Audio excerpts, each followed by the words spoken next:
ஒரு சாதாரண கொய்யாப்பழ துண்டு ஒரு 1.5 வயசு குழந்தையோட உயிருக்கே ஆபத்தாக மாறும்னு யாராவது நினச்சிருப்போமா?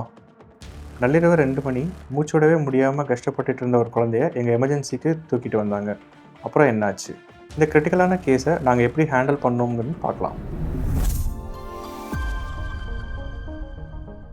குழந்தை ஹாஸ்பிட்டலுக்கு வந்தப்போ மூச்சு விட ரொம்ப சிரமப்பட்டாங்க. மூச்சு திணறலோட ஸ்ட்ரைடர்னு சொல்லுவோம், அதாவது மூச்சு இழுக்கும்போது உள்ள ஏதோ அடைப்பு இருந்தால் வர சத்தம், அதுவும் இருந்தது. சிடி ஸ்கேனில் பார்த்தப்போ தான் அந்த குழந்தையோட மூச்சுக்குழாயில் ஒரு ஃபாரின் பாடி இருந்தது தெரிய வந்தது.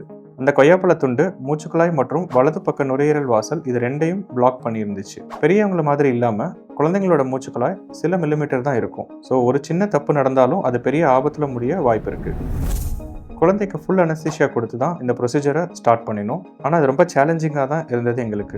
ஏன்னா அனஸ்தீஷியா கொடுத்த பிறகு வென்டிலேஷன் கொடுக்கும்போது காற்று அழுத்தத்தில் அந்த பழத்துண்டு இன்னும் உள்ள தள்ளப்பட சான்ஸ் இருந்தது. அப்படி நடந்தால் நுரையீரல் முழுக்க அடைச்சி கண்டிஷன் இன்னும் கிரிட்டிக்கலாக மாறிடும். ஸோ பழத்தை உள்ள தள்ளவும் கூடாது, ஆனால் குழந்தை மூச்சு விடவும் வழி செய்யணும்.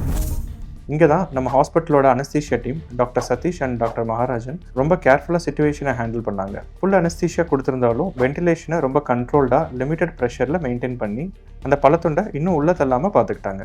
அதே சமயத்தில் பிராங்கோஸ்கோப்பிங்கிற கேமரா வச்ச கருவி மூலமாக மூச்சு குழாய்க்குள்ளே துல்லியமாக போய் அந்த கொய்யாப்பழத்துண்டை லாவகமாக வெளியே எடுத்துட்டோம்.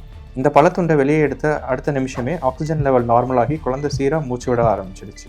மறுநாளே இந்த குழந்தைய முழு ஆரோக்கியத்தோட வீட்டுக்கு அனுப்பி வச்சிட்டோம். உண்மையை சொல்லணும்னா இது ஒரு கூட்டு முயற்சி. பீடியாட்ரிஷியன் டாக்டர் உமாசங்கர் மற்றும் எங்களோட நர்சிங் டீம்னு நள்ளிரவு நேரத்தில் சரியான எக்ஸ்பர்ட்ஸ் இங்கே தயாராக இருந்தது தான் அந்த குழந்தைய முழுசாக காப்பாற்ற முடிஞ்சதுக்கு ஒரு முக்கியமான காரணம். கடைசியாக பெற்றோர்களுக்கு ஒரு வேண்டுகோள்.